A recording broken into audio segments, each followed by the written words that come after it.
咁嚟張家輝咧屬金嘅喎，哇！真係俾我開口中喎，真係有機會攞完影帝又影帝喎。因為屬金嘅藝人喺2010、2011仲有個高峰運喎，哇！有機會再高一線。咁我哋睇翻個相，等啲觀眾容易了解啦。咁我哋成日講啦，男人咧就最緊要睇個鼻，因為張家輝咧其實眉同眼咧就唔係好有氣勢，眼唔係好有神㗎嘛，係咪？所以原來去到鼻運嘅時候就比較好喎，因為佢成個相咧佢最突出嚟個鼻比較長比較高，所以原來去到鼻運就容易有地位啦啊！所以抵佢攞獎。咦，咁即係今年會更加可能攞啲獎喎。有機會，又或者唔知會唔會有大嘅電影拍得到，或者去外國嗰啲原來流傳到外地啦。咁啊，除咗家輝之外，咁啊，仲有冇啲藝人係當旺㗎？有啦，阿拉丁哥啦，因為咧原來佢又係屬金嘅喎，原來屬金去到2010有機會個人高峰喎，會唔會唔係配角咧呢次？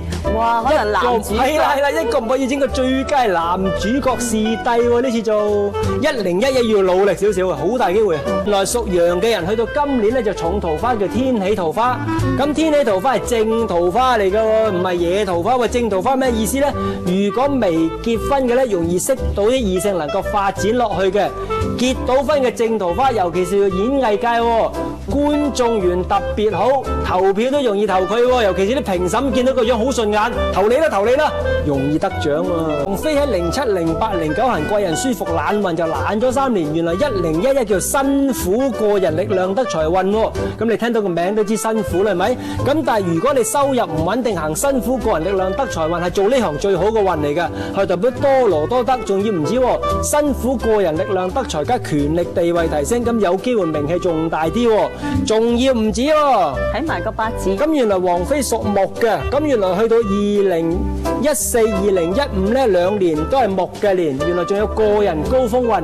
通常個人高峰運咧特別容易得大獎嘅運嚟嘅，所以10到15嗰個流年逐步上，10、11比較忙，12會懶少少，13有啲創作運，14、15仲有個高峰。下一次懶運係幾時啊？2016，因為佢大運其實喺35至40，啱啱5年懶運，其實佢唔係10年懶運，係5年懶運。咁40至45咧，呢5年係做翻野運，跟住45至50又行翻懶運。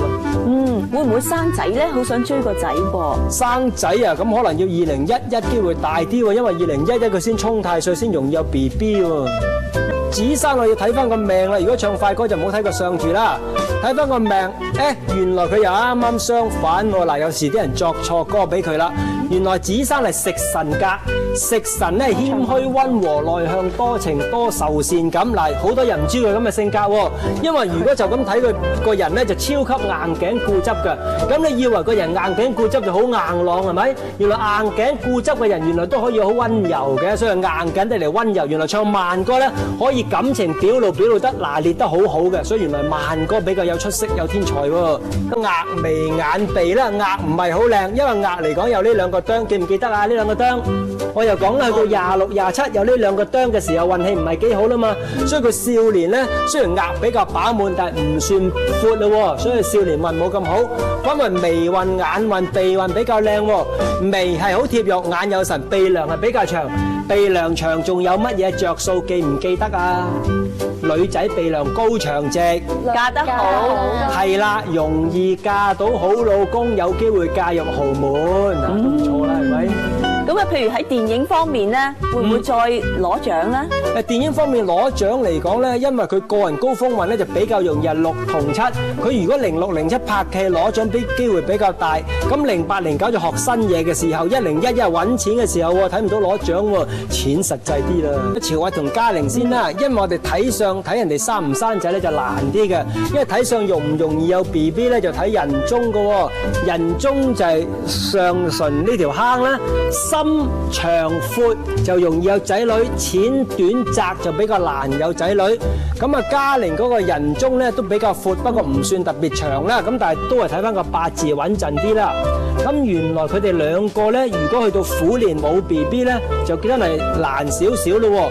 因為有梁朝偉個八字咧，明年咧就叫做夫妻宮相沖，明年叫做庚寅年。咁一來梁朝偉犯太歲，我成日講啦嘛，犯太歲一起擋三災。災，無喜心情壞。咁再加埋2010夫妻宮相沖，又叫一喜擋三災，無喜爭吵防喎。咁所以今年又係犯太歲，又係沖夫妻宮，希望喜事可以擋咗情緒問題，擋咗夫妻爭吵。如果係人中就比較短，仔女比較少咯喎。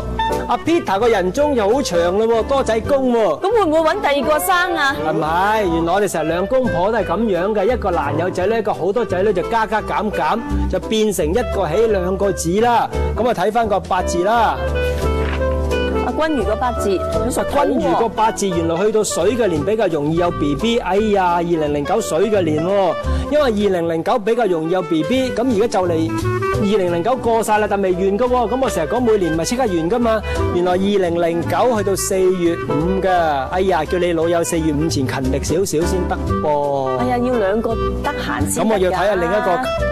睇下得唔得閒啦？可辛哎呀，可辛犯太歲，如果冇 BB 又係情緒唔穩定喎，不如春天唔好做嘢住啦，一於遊山玩出去旅行搞掂佢先啦。咁如果搞唔掂，咁點啊？搞唔掂，下一次2012就係高齡產婦噶咯喎。2012先容易有 BB 啊，下一次2012我哋計年紀佢計，真係好似問少少咯喎，真係。